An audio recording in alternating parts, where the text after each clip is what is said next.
Saudações, seja bem-vindo, seja bem-vinda a mais um vídeo do estudo dirigido da obra A Ciência dos Sacramentos, do autor Charles Webster Leadbeater.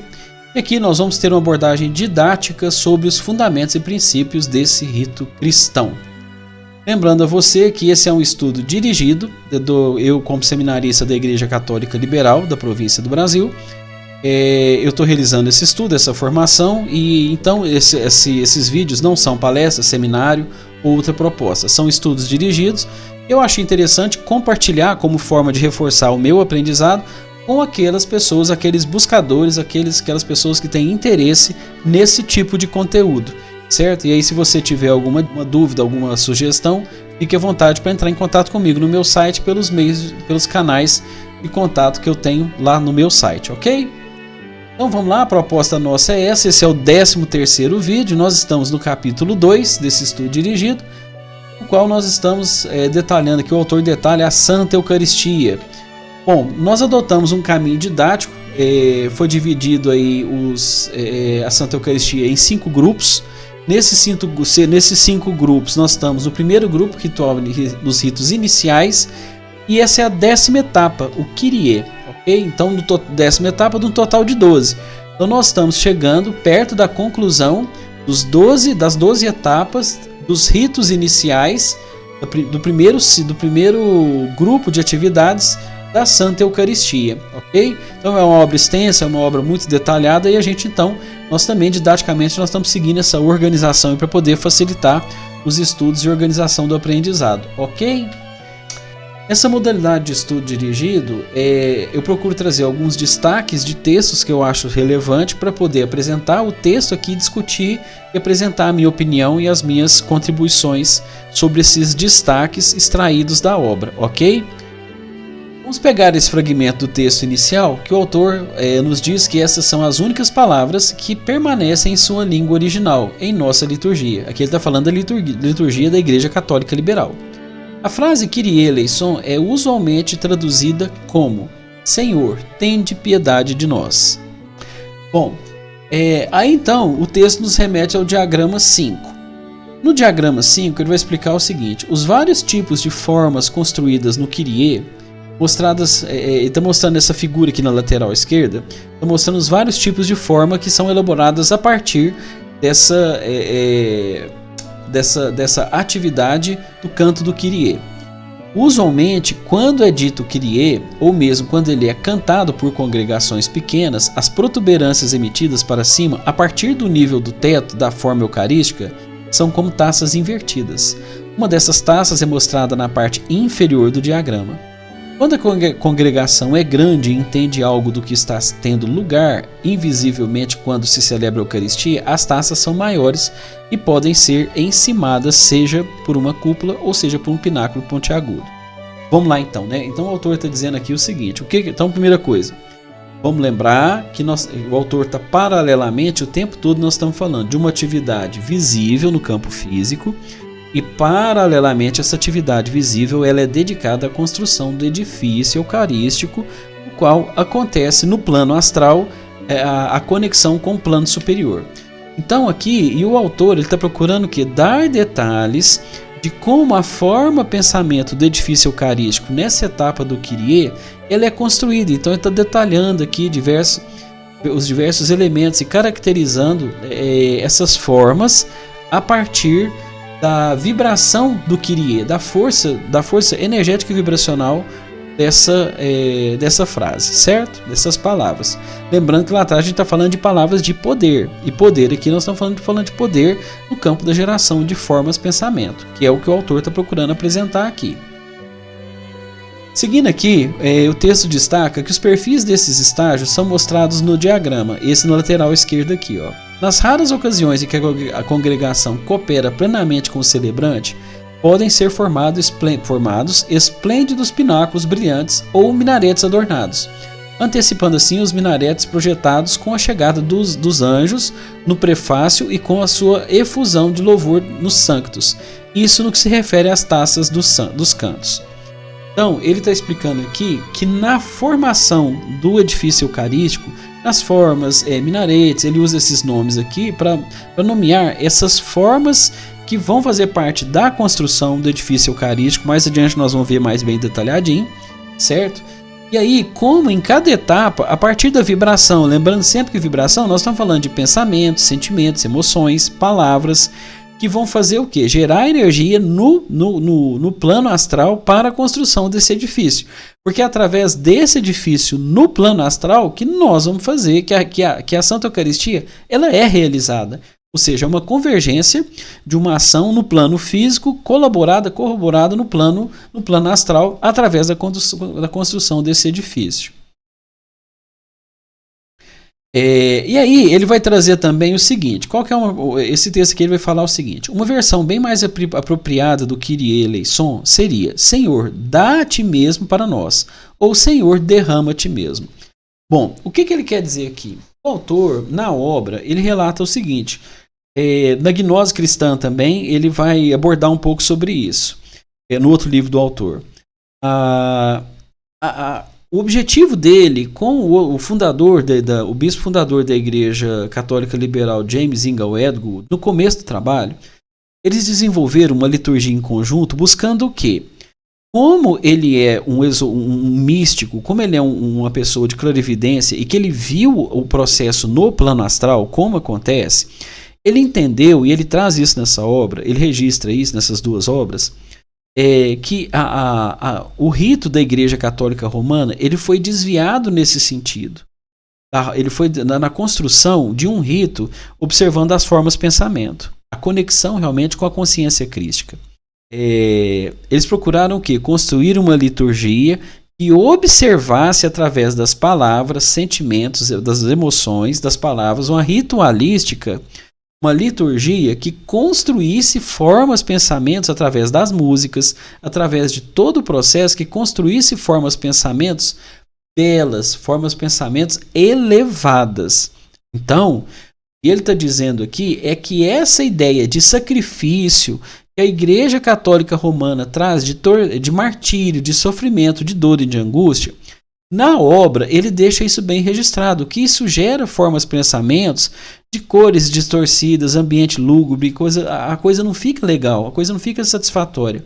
Quando o autor coloca aqui que ele está buscando um novo significado para as emoções através das palavras, ele está querendo usar palavras que tragam emoções saudáveis, um estado de espírito da congregação que vibre o quê? Amor, alegria, compaixão, que vibre num estado positivo, sem dor, sem sofrimento, sem martírio. E isso faz, essa vibe, essa energia vibracional, faz com que a construção do edifício eucarístico proposta pela liturgia da Igreja Católica Liberal seja realmente um serviço de conexão com Cristo muito mais efetivo. Então é isso que nós estamos observando, que o autor está levando a gente a observar. A congregação, tudo que ele está falando aqui é no sentido da construção do edifício eucarístico para realizar o melhor serviço. Que serviço é esse? Conexão com Cristo através do plano astral, da construção de uma forma de pensamento, através de uma ritualística aqui no plano físico. Então, assim, essa é a minha percepção, tá bom? E aí, caso haja alguma distorção, que alguém não concorde com isso aí é liberado. Claro, a minha intenção aqui não é afirmar isso como verdade, mas eu estou trazendo aqui a minha análise, a minha percepção desse conteúdo aqui, ok? Esse é o objetivo. E não afirmar isso como o autor quis dizer. Não é essa a minha intenção aqui, ok? Eu estou dando a minha análise, a minha perspectiva do que o autor está buscando apresentar aqui. É uma perspectiva, não é uma verdade, ok? Então, mais um fragmento aqui, o autor diz que quando compreendemos a verdadeira intenção da Eucaristia, ou seja, quando entendemos que uma verdadeira continuação do grande sacrifício está prestes a ocorrer, vemos logo quão eminentemente adequada é esta prece e quão habilitante, quão habilmente planejada é a curiosa forma em que a dizemos. Aqui o autor está acabando de reforçar aquilo que eu falei com vocês. Então ele está falando assim, ele está explicando que a verdadeira intenção da Eucaristia, ele está falando o quê? O grande sacrifício. Outras igrejas vão perceber esse grande sacrifício como um martírio, o sacrifício de Jesus na cruz, de Jesus. Para nós, o que ele está trazendo aqui? Que na visão da Igreja Católica Liberal, o que ele está abordando, sendo ele um teosofista, sendo ele um místico que vem de outros estudos e outras bagagens, outras fontes, ele entende, e está falando aqui que o grande sacrifício é o sacrifício da descida da mônada na matéria, do Cristo que se fez presente no plano físico. Isso é o sacrifício, e não o martírio do homem Jesus na cruz.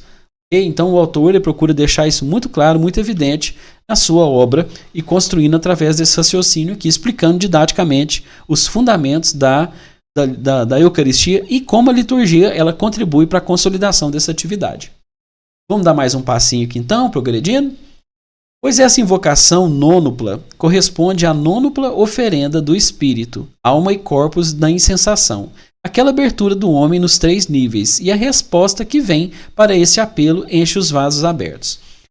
Então, quando está falando de nônupla aqui, porque está falando da narrativa, aqui tem um gráfico ó, que vai ilustrar bem, essa repetição do Kyrie eleison, ela vai gerar 9 movimentos, 3 vezes, cada repetição aqui dá o número de 9. E tem que lembrar também, ele vai lembrar dos antigos mistérios que são a origem dessa ritualística aqui. O autor sempre demonstra também que os mistérios antigos, caldeus, egípcios, isso lá traz esse rito solar, essa é uma herança dos antigos que foi revista e trazida para a denominação, no caso da Igreja Católica Romana, e depois, posteriormente, trazida para a liturgia da Igreja Católica Liberal. Então, aqui, que ele está falando dessa invocação nônupla, ele está falando da participação e da conexão desse ritual com os níveis, os níveis dos nossos corpos, nas várias dimensões, ok? Então o diagrama 4, o que ele explica lá? Ó? Quando a congregação entende esse esquema de invocação e o realiza com eficiência, são produzidos notáveis resultados no edifício eucarístico. Ó. Surge um esplêndido grupo de minaretes ou torres pontiagudas acima do teto, seguindo uma ordem bela e sugestiva em seu arranjo. Vamos ver aqui, ó. Então o autor traz aí uma imagem. Mais uma vez a gente usou a inteligência artificial para trazer cor, para trazer uma imagem mais bela, né, para poder atualizar. Lembrando que essa é uma obra, gente, do início do século passado. Essa obra tem mais de 100 anos. Então nós aqui estamos fazendo também um trabalho de atualização, inclusive atualização das imagens, para poder contribuir com o estudo de quem busca esse assunto, busca ampliar seu conhecimento nesse assunto, tá bom? E nessa figura 11, o que ele está mostrando? A forma eucarística no final do Kyrie, mostrando as 9 cúpulas. Então você viu a repetição, como cada repetição 9 vezes vai formando 9 cúpulas. E aí na figura 2, ali no canto superior direito, nós vamos ver uma seção transversal dessa forma. Muito bacana, né? Então vamos seguindo aqui, mais um trecho, mais um destaque.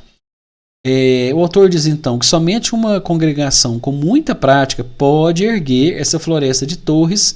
Esforços mais modestos produzem cúpulas baixas em forma de taças invertidas, exatamente como aquelas no teto da igreja de San Giovanni degli Eremiti, em Palermo, a figura 12, que é que eu vou trazer para vocês aqui. Ó. Então aqui tem um registro das formas de uma igreja na Itália, em que ele está associando, mostrando como o tipo de participação da congregação vai influenciar na forma das torres, dos minaretes e na forma da construção do edifício eucarístico. Ok? Esse outro trecho aqui, olha que interessante. Adorar Deus com medo e temor do lado oculto das coisas é bloquear para nós mesmos muito da efusão descendente da força de seu amor, que atuaria em nós se apenas aprendêssemos a confiar nele plenamente como um pai amantíssimo. E aqui o autor está ratificando aquilo que Jesus, a mensagem que Jesus veio trazer. Não de um pai que castiga, não um pai dos antigos, né? Eu não vou me referir aqui a nenhuma comunidade, mas como pai dos povos antigos, se era um Deus o quê? Um Deus que castiga, um Deus que pune, um Deus que quer ser adorado. Jesus não vem trazer essa imagem desse Deus. Jesus, através da nova aliança, através dos seus ensinos, Jesus vem mostrar um Deus amantíssimo, um pai amoroso. O autor está falando aqui que bastasse nós adotássemos essa postura, por si só, o que ele fala? Que essa energia amorosa desse Pai, ela está sendo transmitida para nós o tempo todo. Mas devido a nosso estado mental, é como se nós tivéssemos, por exemplo, um aparelho em uma determinada frequência, um canal, e a antena transmissora está num outro canal. Você tem uma antena transmissora transmitindo no canal 9 e nós estamos operando aqui no canal 2. Ou seja, a transmissão está sendo feita e nós não estamos recebendo esse sinal. Por quê? Porque nós estamos operando num canal de baixa frequência. Ou seja, se nós apenas operássemos num canal 9, que é um canal que essa antena estaria transmitindo, nós estaríamos recebendo naturalmente estamos recebendo. O problema é que muitas vezes nós estamos bloqueando devido aos nossos sentimentos de medo e temor. E que esses sentimentos foram transmitidos ao longo dos séculos por essa igreja que tem uma visão diferente, e aqui não tem juízo de valor ou crítica, tá bom? É uma visão diferente porque era uma outra cultura e era um outro propósito que essa igreja trouxe. Então, a Igreja Católica Romana, ela vem trazendo a sua liturgia e consolidando a sua atuação aqui enquanto herdeiros realmente da tradição cristã, ok? Seguindo mais um trecho aqui, ó, o Kyrie é especialmente concebido para conduzir ao Gloria in Excelsis, que vem depois, e aprontar pessoas dignas e utilmente para que se juntem nesse belíssimo ato de louvor e adoração. Ou seja, então ele tem essa função de preparação para a edificação da parte do teto e de alguns elementos do edifício eucarístico no plano astral, e também preparar para a próxima etapa, que é o Gloria in Excelsis. Ok, então aqui a gente chega no fim desse capítulo. Agradeço muito a você por ter chegado comigo até aqui, ter caminhado comigo até aqui, e com certeza te encontro aí no próximo vídeo.